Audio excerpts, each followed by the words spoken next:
Well, greetings everyone, and welcome to lesson number 17, especially the Parchments, our Bible survey study course. I want to thank you for joining me. This lesson will be out of the book of Esther for such a time as this. Please read in advance. Esther 4, verses 1 through 17. So the book of Esther is the last of the historical books of the Old Testament, and Barnes& Notes calls it the pure history of all the historical books.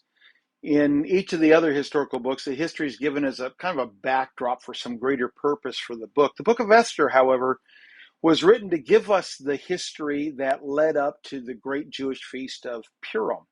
So the events of the book of Esther took place between 486 to 464 BC.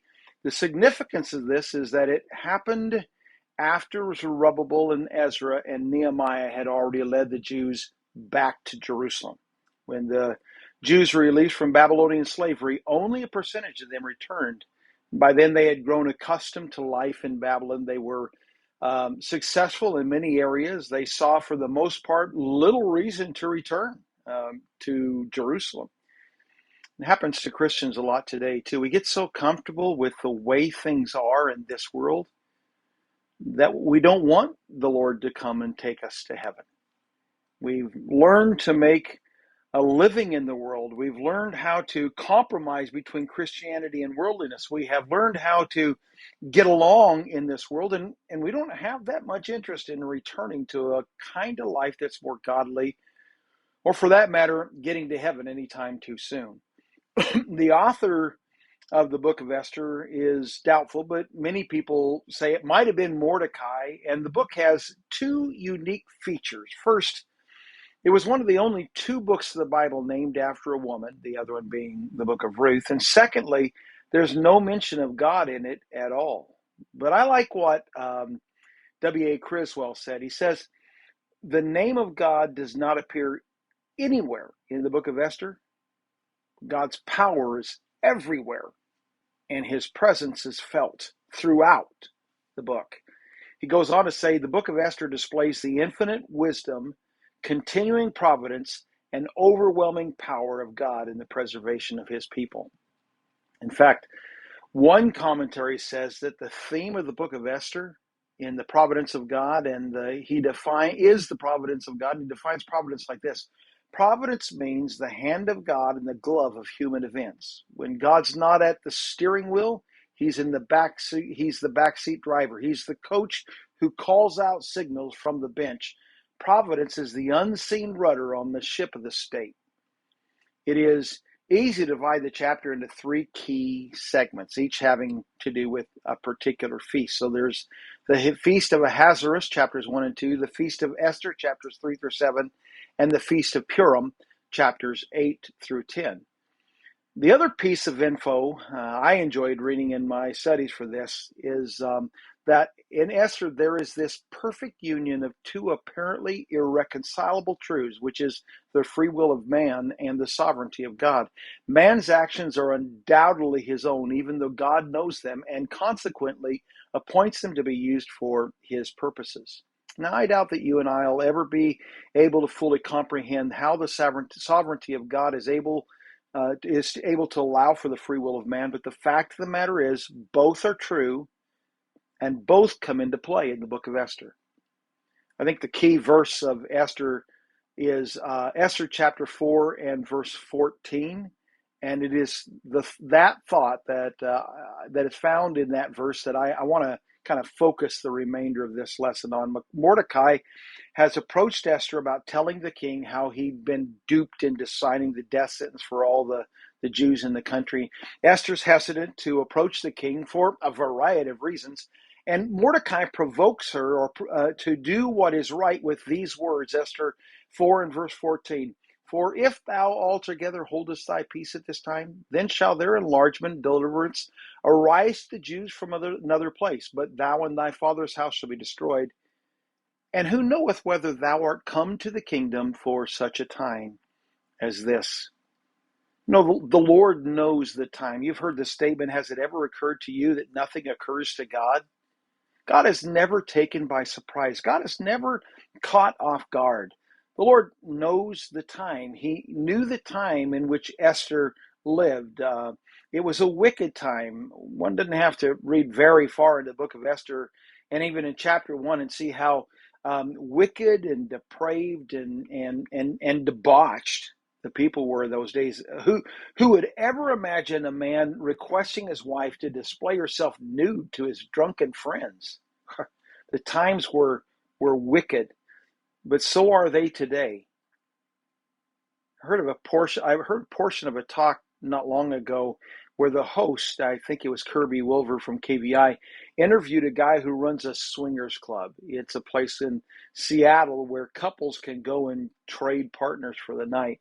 The place comes complete with a bar, with a dance floor, with bedrooms for the customer's convenience. We live in a wicked, wicked world and in a wicked, wicked time. We have federal courts that declare it's unconstitutional to include the words under God in the Pledge of Allegiance. We live in a wicked world and in a wicked time. It would not be too difficult for a Christian to become so overwhelmed by this wickedness and by the obvious turn our country has taken away from God. But I want to remind you, God knows the time. It was a wicked time. It was also a perilous time. Satan had raised up an enemy of the Jew to sit in high places. Haman had risen to be second in command of the country, and Haman hated the Jews.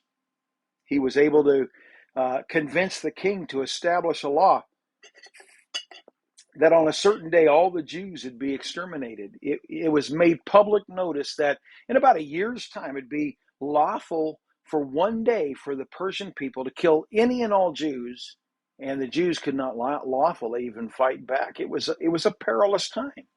God knows when we go through those perilous times of our life. It was also a propitious time, and what I mean by that is that God had already provided a way of escape for the Jewish people, even in the midst of this trouble. The way was not going to be an easy way. I didn't say that.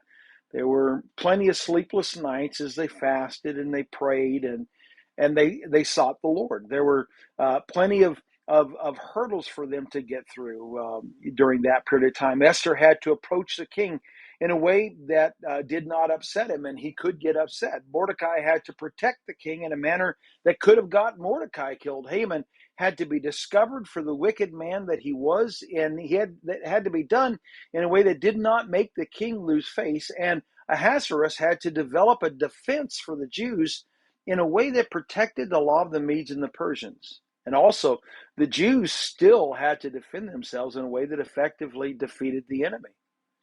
You know, God knows the times. God has a plan to make everything work out to his own glory. Not only that, God controls the time. That's evident in what happens in the book of Esther. He put Esther on the throne just in time. Who could have ever thought that a Jewish girl could have ever been on the throne of Babylon or Persia?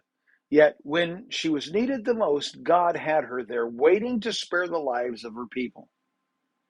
It reminds me of Joseph being sold into slavery. You know, if you had spoken to Joseph as he lay there in the cave his brothers had thrown him into, you would have never seen how God could use that for good. If you had seen him as a slave in Potiphar's house, you know, you just couldn't have imagined that God had all of this planned for his own glory. If you had walked through the jail where Joseph was cast for false accusations, there's just no way you would have dreamed that this was all part of God's plan to save his people Israel.